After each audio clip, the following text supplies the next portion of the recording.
ನೋಡಿ ಬಾಳೆಹಣ್ಣೆಲ್ಲ ಕಪ್ಪಾಗಿದೆ. ಎಂತ ಮಾಡೋದು ಅಂತ ಯೋಚನೆ ಮಾಡ್ತಾ ಇರುವಾಗ ಒಂದು ಐಡಿಯಾ ಬಂತು.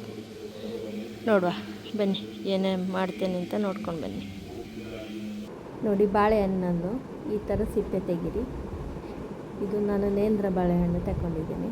ನೋಡಿ ಸಿಪ್ಪೆ ತೆಗೆದು ತೆಳುವಾಗಿ ಕಟ್ ಮಾಡ್ಕೊಳ್ಳಿ. ನೋಡಿ ಈ ಥರ ದಪ್ಪಕ್ಕೆ ಕಟ್ ಮಾಡಿದರೆ ಸ್ವಲ್ಪ ಒಣಗೋದೆಲ್ಲ ಕಷ್ಟ ಆಗ್ತದೆ, ಒಂದು 4 ದಿನ ಬೇಕಾಗ್ತದೆ. ಈ ತೆಳುವಾಗಿ ಕಟ್ ಮಾಡಿದರೆ ಒಂದು 3 ದಿನ ಸಾಕು. ಒಳ್ಳೆ ಬಿಸಿಲು ಉಂಟಲ್ಲ, ಚೆನ್ನಾಗಿ ಒಣಗ್ತದೆ, ತಿನ್ನಲಿಕ್ಕೂ ತುಂಬ ರುಚಿಯಾಗಿ ಇರ್ತದೆ. ಹಾಗೆ ಕಟ್ ಮಾಡಿದ ಮತ್ತೆ 2 ಪ್ಲೇಟ್ ತೆಗೆದು ಪ್ಲೇಟಲ್ಲಿ ಇದನ್ನೇ ಈ ಥರ ಹರಿದಿಟ್ಕೊಳ್ಳಿ. ಒಣಗಲಿಕ್ಕೆ ತುಂಬ ಸುಲಭವಾಗ್ತದೆ ಈ ಥರ ಹರಿದಿಟ್ಕೊಂಡ್ರೆ. ನೋಡಿ ಹೀಗೆ ಇದಕ್ಕೆ ಒಂದು 3 ಬಿಸಿಲು ತಾಗಿಸಿ ಇಟ್ಟರೆ ಒಂದು 6 ತಿಂಗಳವರೆಗೆ ಏನಾಗೋದಿಲ್ಲ, ಹಾಗೆ ಇರ್ತದೆ.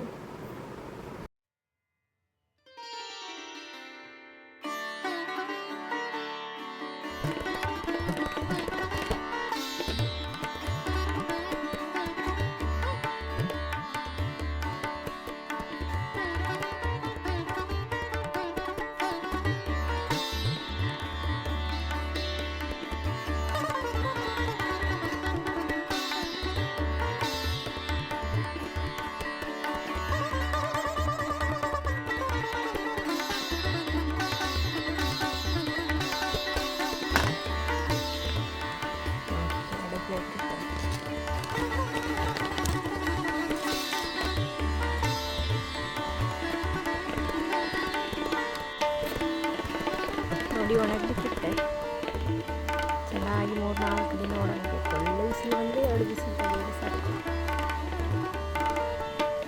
ಇದು ಸ್ವಲ್ಪ ಉಪ್ಪು ನೀರು ಹಾಕಿ ನಾವು ಒಣಗಲಿಕ್ಕಿಟ್ಟರೆ ಉಂಟಲ್ಲ, ಸ್ವಲ್ಪ ರುಚಿ ಆಗ್ತದೆ, ಇನ್ನೂ ಸ್ವಲ್ಪ ರುಚಿ ಆಗ್ತದೆ.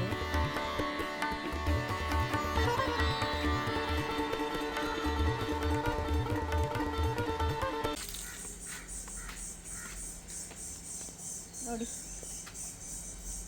ಇದು 3 ದಿನ ಆಯ್ತಾ ಬಾಳೆಹಣ್ಣು ಒಣಗಿಸಿ 3 ದಿನ ಆಯ್ತು. ನೋಡಿದ್ರ